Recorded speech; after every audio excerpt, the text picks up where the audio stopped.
I mean, I sold out last year at Newcastle and I filmed my show there because it's just such a great vibe in that club. The hilarious Chris Ryan is currently on tour with her brand new show, Good-O. Here's the chat that we had with Chris ahead of her show in Newcastle on the 29th of June. I'd love to know, what was your journey into comedy like? Because you had quite a late start after being a journalist. Yeah, I think it was just I was always interested in comedy. I didn't know that it was something that older women could do. I think I wanted to do it when I was younger, but I never thought I had anything to say. And it seemed to me that comedy was about having some kind of darkness and making it funny, you know. And I felt like I had to wait for some life experience for that to happen. That doesn't stop most people.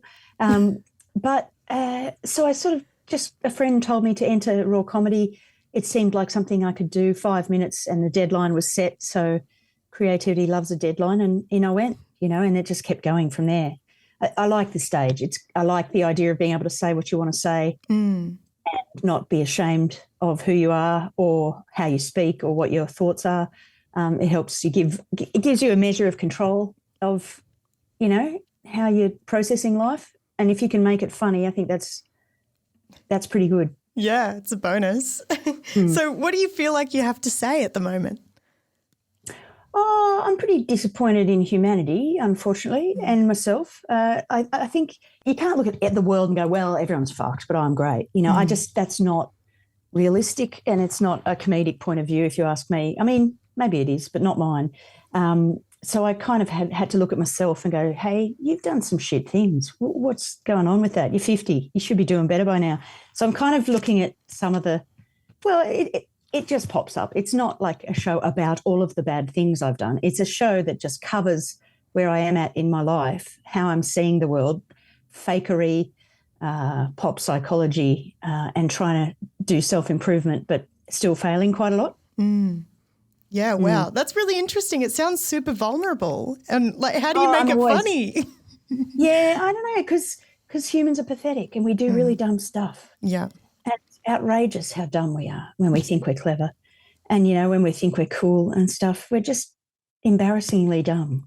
And so, I don't know, I'm looking over my life with the lens of how my parents are and how their parents were in a way, like my nans were held together by cigarette tar and hate. You know, they weren't particularly emotional or, you know, I look at how I've got a mate called Kim who's a nan now, and it's weird because she's hot. Like nans in my day weren't hot. They were 80. Like they were never not 80. They were always, they didn't do Pilates and have friends and stuff. They were critical. So it's like looking at that and my parents, what are they like? And, you know, I'm looking at the spectrum between mum and dad and where do I sit on that? And I think I'm closer to how mum is, but I'm trying to be a bit more chill like dad is. Yeah, right. Well, the show title was actually inspired by your dad, right? Yeah, that's Good-O. right. Yeah, can you tell us a little bit about that? Good-O is dad's favourite saying. It's basically boomer for whatever. It's the saying he uses when he doesn't want to respond to something. Like if someone's being demanding or rude, he'll just go, good-O. You know, he won't enter into the argument. And I really like that as a stopgap measure from preventing things from escalating. And I mean, he got it from his nan. It's a very old school Australian saying. A lot of people resonate with it. Older people, they go, oh, yeah, I know someone who said good-O. And it's a frame of mind, I think, that I'm trying to adopt or whatever. But I'm quite reactive. So, you know, I tend to go for the fight or say the thing, call the thing out. It doesn't always get me where I want to go though, you know? Like there's a fine line to be walked between reacting too much and not reacting enough. Definitely. Yeah, I feel like I'm struggling with that at the moment, to be honest. It's hard. Yeah, it is. So you were here last year in Newcastle touring your show, Busy. Can you tell us about your experience in Newey? Oh, I love the Newcastle Comedy Club. I love the people who come to comedy in Newcastle. They're up for a big laugh.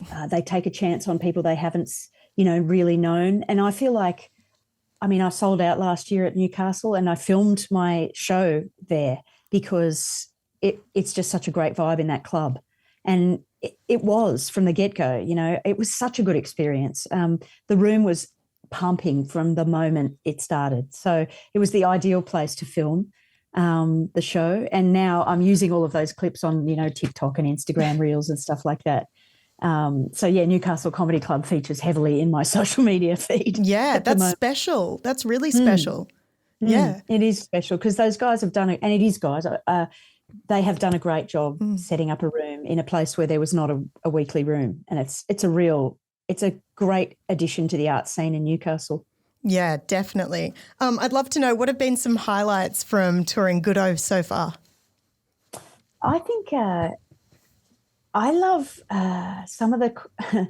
I cover some difficult terrain that reveals perhaps things people don't like to think about, like how we avoid our problems. And sometimes, you know, people focus on things outside their control rather than the things they can fix, you know, like it's, you know, like they focus on like a world event that's really getting them down and they can just lose themselves in that spiral. But it's kind of a way of not thinking about your own stuff and fixing it as well. Yeah. So there's these moments where I do have a go at that, and it's pretty uncomfortable. And I quite like that it's uncomfortable because I don't really tend to do that very much in my comedy. And so it's nice to see that it resonates. I think it's been, I mean, I've had great audiences. I think my favourite ones are Canberra because I'm from Canberra so far. But Brisbane was fantastic this weekend. Perth went off last week or the other week. Sydney's always great. Newey's always great too. I mean, the tour is so much fun around Australia. It's not just about Melbourne, you know, like everyone's always talked about the Melbourne Comedy Festival, and it is like one of the biggest in the world, but God, Australia has some great festivals. Yeah, yeah. Well, you're actually coming as part of the Newcastle Comedy Festival, right? That's right. Yeah. Yeah. And how great that Newey has its own comedy festival and is building a culture of comedy. It's wonderful to see it happen. Yeah, absolutely. Absolutely. Look, this show sounds like it's super powerful. I'm ready to be confronted. Yeah, congratulations. It sounds really interesting. We'll see you here at the Newcastle Comedy Club on the 29th of June. Thank you so much for spending some time with me today. Oh, my pleasure. Thanks for having me. No worries.